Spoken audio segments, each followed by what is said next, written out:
O kabayan, tutorial tayo kabayan, ha? Kunting tips kabayan sa paano mag-repair. So ito kabayan, yung fender bago yan. Yung pintuan, i-repair natin yung pintuan dito. Ito lang, maliit lang yan. Yung pintuan naman sa ito, yung panguli, bago yan. Ito sikanhan. So ito yung sikanhan nya. Tapos repair yung panel. Ito kabayan, so tinanggal ko na yung mga accessories yan, no? So yung mga accessories na pangtapo na yan. Tatanggalin natin lahat kabayan. Tapos tatanggalin natin tong tatanggalin natin yan, ikabit natin yung bago na sikanhan para mag-repair tayo dito. Sisiting natin ng maayos to.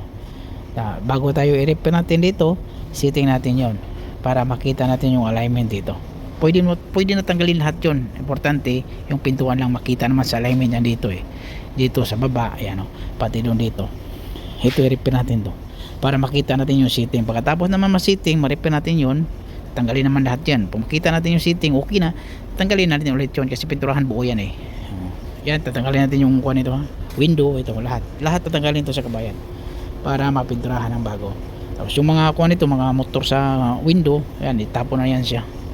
Toyota, bagong modelo to nga Toyota, mga 2019 siguro to siya. Sayang din yung itatapon, pero ganoon talaga dito mga sikanhan, si bayan ng insurance yan kabayan. Tingnan natin kung ano modelo. 2018 pala, Toyota Corolla 2018. Yan, ito yung fender yan. Ganun ang technique para hindi ka mahirapan. Pagkasiguradong pagkatapos ng pintura, paglagay natin, pag mag-assemble na tayo, siguradong perfect yung gawa natin.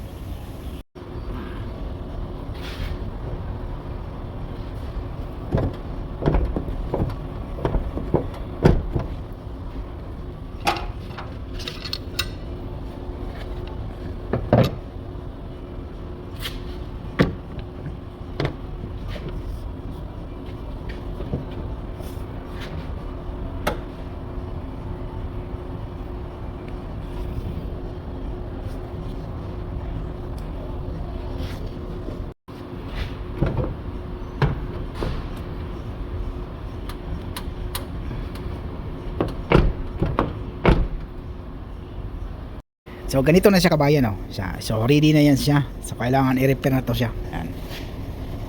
I-repair to. Ganun lang kasimple. So balisitting na yan siya. Saka natanggalin yung door handle pag ma-okay na. Kasi magbukas-bukas ka pa niyan kasi may tama diyan sa loob. Yan.